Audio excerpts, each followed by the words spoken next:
அனைவருக்கும் வணக்கம். நாம் இப்போ இந்த வீடியோவில் என்ன பார்க்க போகிறோம்னாக்கா, குரு பெயர்ச்சி பலன்கள் 2025ஆம் ஆண்டு துலாம் ராசி பலன்கள்.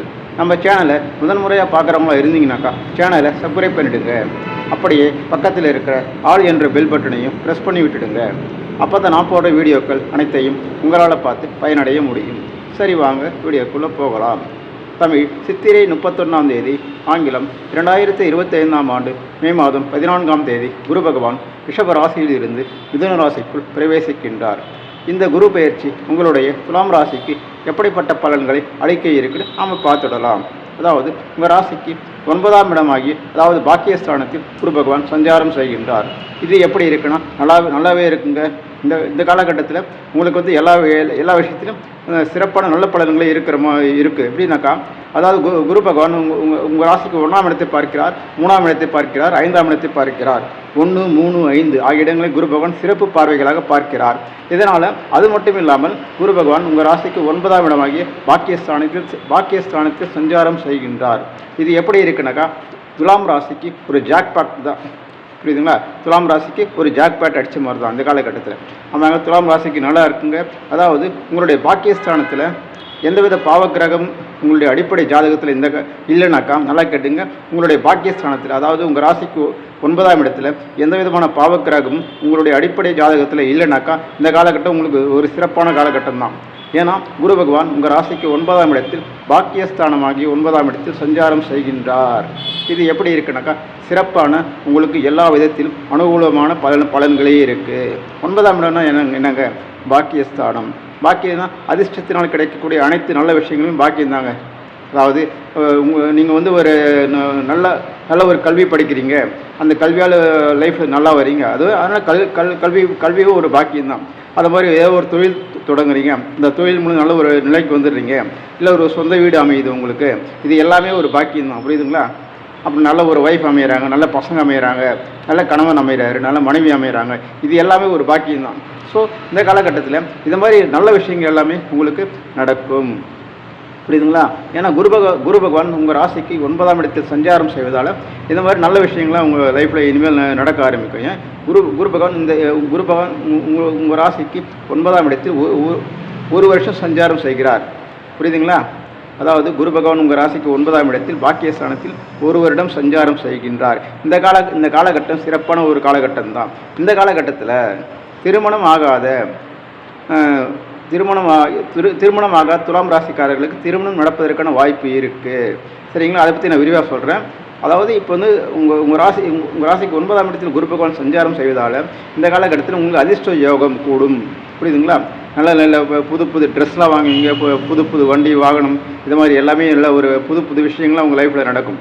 எல்லாமே பார்க்க போனால் அது லைஃப் ஒரு என்ஜாய் பண்ணுற மாதிரி உங்களுக்கு நான் இந்த காலகட்டத்தில் நல்லா இருக்கும். ஏன்னா குரு பகவான் ஒரு சுபக்கிரகம். புரியுதுங்களா? அவர் உங்களுடைய பாக்கியஸ்தானத்தில் சஞ்சாரம் செஞ்சிருப்பது நல்ல விஷயம்தான்.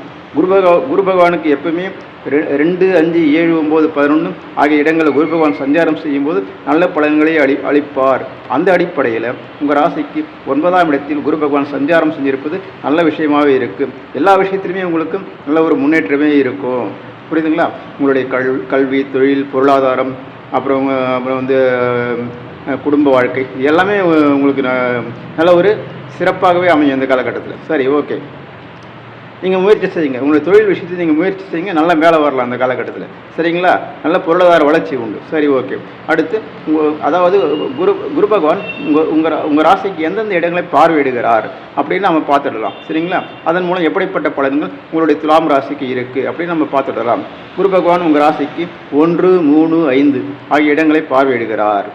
1, 3, 5 ஆகிய இடங்களை குரு பகவான் பார்வையிடுகிறார். 1ஆம் இடம் என்பது உங்கள் ராசியை குரு பகவான் பார்ப்பதால் என்னங்க நடக்கும்? நல்ல பலன்களே நடக்குங்க. நல்லாவே இருக்குது இந்த காலகட்டத்தில். புரியுதுங்களா? அதாவது அதை நான் ஏற்கனவே சொன்னேன்ல, இந்த மாதிரி எந்த ஒரு காரியம் எடுத்தாலும் சரி தான், உங்களுக்கு வெற்றியை கொடுக்குற மாதிரி இருக்குது இந்த காலகட்டத்தில். அதாவது முயற்சி எடுத்துக்கின்னு வச்சிங்களேன், ஒரு கொஞ்சம் எஃபெக்ட் போட்டால் போதும். கடினமான முயற்சிலாம் இந்த காலகட்டத்தில் இல்லாமலே எந்த ஒரு காரியமும் சக்ஸஸ்ஃபுல் ஆகும். சில கிரகங்கள் கேது மாதிரியாக இருக்கிற கிரகங்கள்லாம் ராசிக்குள்ளே இருந்தால் எப்படி தடை தாமதம்லாம் ஏற்படும். ஆனால் இப்போ இந்த காலகட்டத்தில் நல்லா கேட்டுங்க, உங்களுடைய அடிப்படை ஜாதகத்தில் உங்கள் துலாம் ராசிக்குள்ளே கேது பகவான் இல்லாமல் இருந்தால், நல்லா கேட்டுங்க, உங்களுடைய அடிப்படை ஜாதகத்தில் உங்கள் துலாம் ராசிக்குள்ளே கேது பகவான் இல்லாமல் இருந்தால் இந்த காலகட்டத்தில் நீங்கள் எடுக்கிற அனைத்து முயற்சிகளும் வெற்றியாகும். புரியுதுங்களா? எல்லா விஷயத்துலையும் தான், தொழில் வியாபாரம், அப்புறம் கல்வி, அப்புறம் எந்த ஒரு விஷயமா இருந்தாலும் சரி தான். புரியுதுங்களா? எந்த ஒரு விஷயம் இருந்தாலும் இந்த காலகட்டத்தில் நீங்கள் எடுக்கும் அனைத்து முயற்சிகளும் வெற்றியாகும். அதை கொஞ்சம் எஃபெக்ட் போட்டாவே போதும், அந்த முயற்சிகள்லாம் இந்த காலகட்டத்தில் வெற்றியாகும். அதன் மூலம் உங்களுக்கு நல்ல ஒரு விஷயங்களே இருக்குது. சரிங்களா? சரி, ஓகே.